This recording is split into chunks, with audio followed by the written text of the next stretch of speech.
ये वसीम रिजवी द्वारा लिखी गई किताब मोहम्मद का तीसरा अध्याय है। इसका नाम है इस्लामी आतंकवाद। इस्लामिक आतंकवाद या कट्टरपंथी इस्लामिक आतंकवाद हिंसक इस्लामवादियों द्वारा किए गए निर्दोष नागरिकों के विरुद्ध आतंकवादी कार्य है जिसकी एक पांथिक प्रेरणा होती है।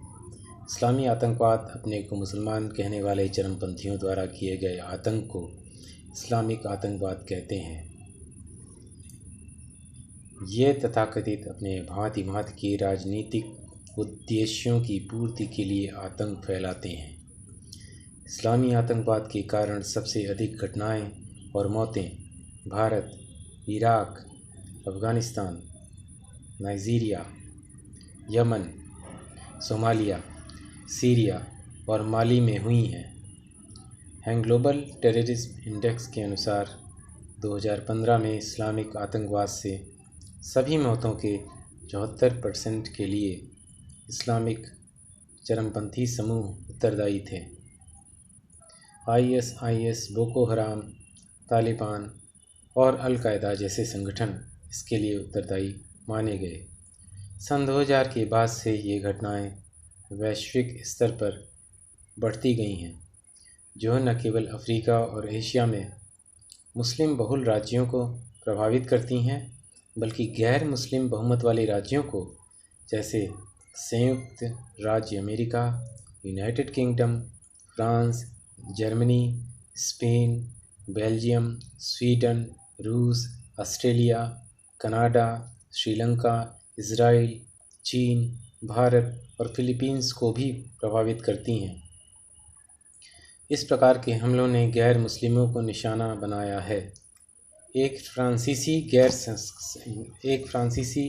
गैर सरकारी संगठन द्वारा किए गए एक अध्ययन में पाया गया कि 80% आतंकवादी पीड़ित मुस्लिम हैं।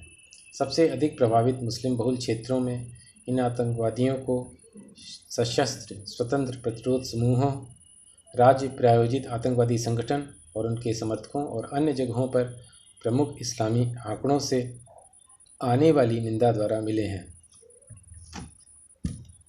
इस्लामी चरमपंथी समूहों द्वारा नागरिकों पर हमले के लिए दिए गए औचित्य इस्लामी पवित्र पुस्तकों कुरान और हदीस साहित्य की चरम व्याख्याओं से आते हैं। इनमें मुसलमानों के खिलाफ अविश्वासियों के कथित अन्याय के लिए सशस्त्र जिहाद द्वारा प्रतिशोध, विशेष रूप से अल-कायदा द्वारा शामिल हैं। यह विश्वास कि कई स्वघोषित मुसलमानों की हत्या की आवश्यकता है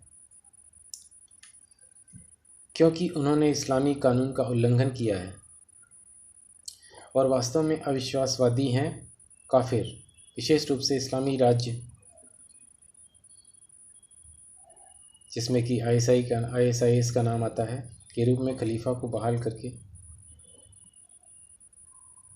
इस्लाम को बहाल करने और शुद्ध करने की आवश्यकता,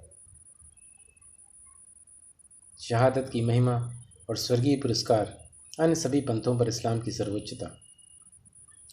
कुछ मुस्लिम विद्वान इस बात पर जोर देते हैं कि इस्लाम में चरमपंथ 7वीं शताब्दी में अस्तित्व में आए खैरों के दौरान से है।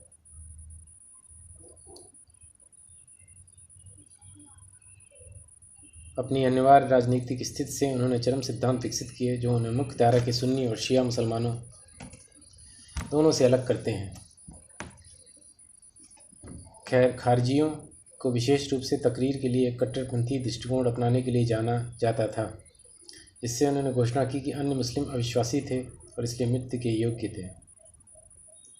दुनिया ने मार्क्सवादी और पश्चिमी परिवर्तन और आंदोलनों की एक श्रृंखला देखी। ये आंदोलन क्रांतिकारी राष्ट्रवादी थे, न कि इस्लामी, लेकिन उन्हें लगा कि आतंकवाद एक प्रभावी रणनीति है जिसने आधुनिक युग में अंतर्राष्ट्रीय आतंकवाद के पहले चरण को जन्म दिया।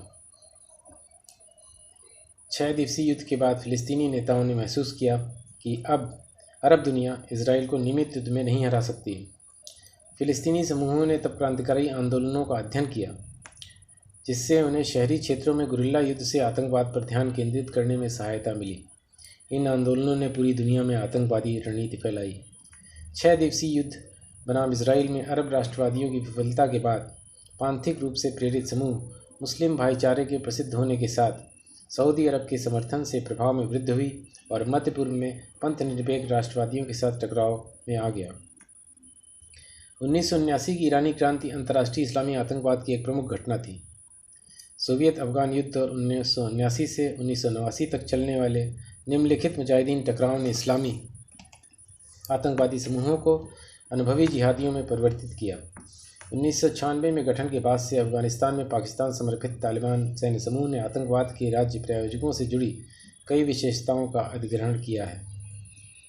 RAND के ब्रूस हॉफमैन ने कहा है कि 1980 में 64 में से केवल 2 आतंकवादी संगठनों को पांथिक के रूप में वर्गीकृत किया गया था।